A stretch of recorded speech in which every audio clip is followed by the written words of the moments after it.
And tonight,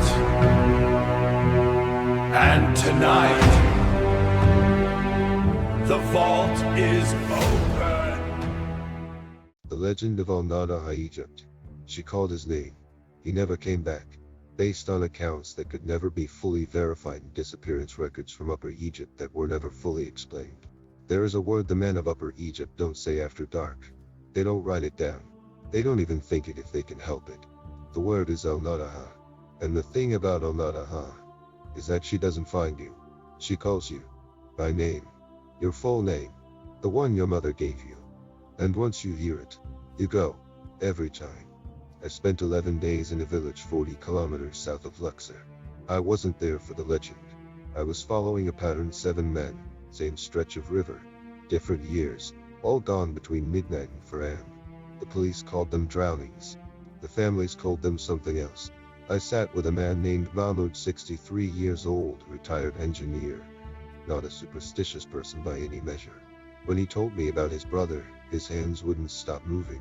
He heard her, Mahmoud said. I heard him leave the room. I didn't follow. His brother was 26. They never found the body. A local contact introduced me to an older woman. I'll call him Hassan. 71 years old. Bored in that house. Never left. She told me about Al-Nadaha without me asking. She's been here longer than we have, Hassan said.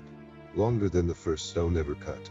According to the oldest accounts and the region accounts that go back centuries, Al-Nadaha is a woman. Or something that looks like one. She stands at the water's edge. Always at night. Always alone.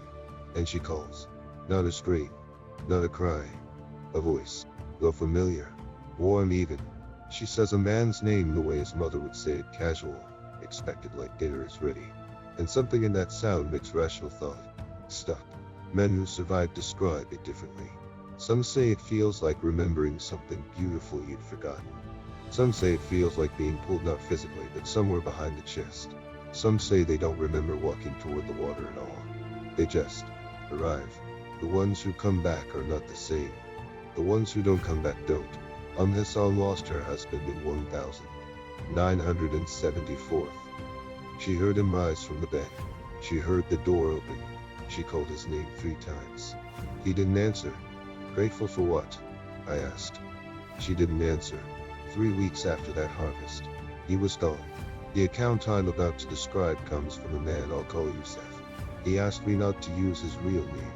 His family still lies there. Yusuf was 28 years old in the summer of 1999. He worked the night irrigation alone, walking the canal paths at 2 a.m. He'd done it hundreds of times before. That night was different. He smelled her first. Jasmine, he told me, but wrong. Just strong, like someone had emptied a bottle directly into the water. There is no jasmine near that canal. There never has been. He stopped walking. The air changed.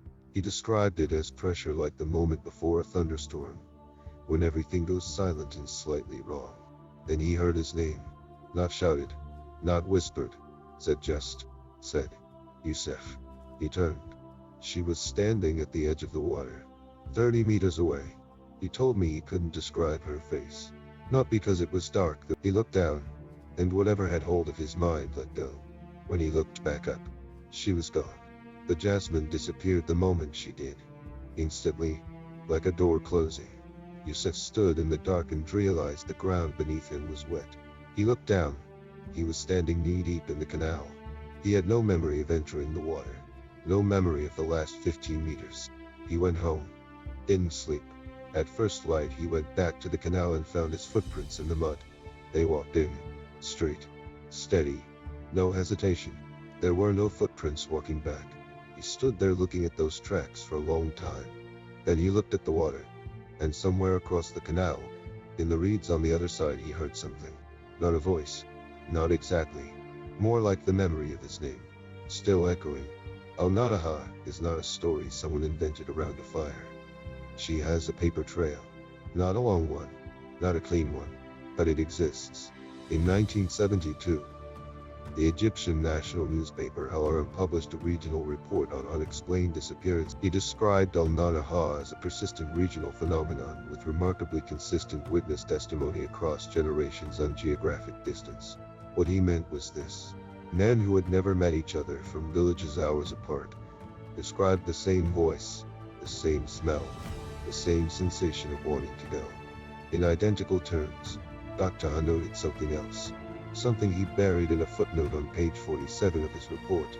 He wrote, and I'm paraphrasing because the Arabic is specific, that 3 of his interview subjects reported hearing the voice during the interview itself. Faint, distant, coming from the direction of the nearest water source. He wrote that he stopped the recording equipment at that point. He did not explain why. I found Drive, Tia's report in the Cairo University archive in 2019. The document had been accessed twice in 36 years, both times by the same researcher. Both times in October. The researcher's name was not recorded. The last access date was October 2011. After that, nothing. I tried to locate Drive. He retired from Cairo University. Folklorists call this convergent mythology, different cultures. Same story, because the same psychological fear produces the same symbolic figure. That's the rational explanation. I used to find it satisfying. But Drive. Tia's report troubled me in a specific way, because convergent mythology explains why different cultures invent similar stories. It doesn't explain why the stories are the same. Not similar. The same. The smell of flowers near water that has no flowers. The voice that says your name the way your mother says it. The feeling not of fear but of wanting. That specific detail, the wanting, appears in Rusalka accounts from 14th century Serbia. It appears in Lorelei folklore from 1800s Germany. It appears in interviews I conducted in a village with no electricity 40 kilometers south of Luxor.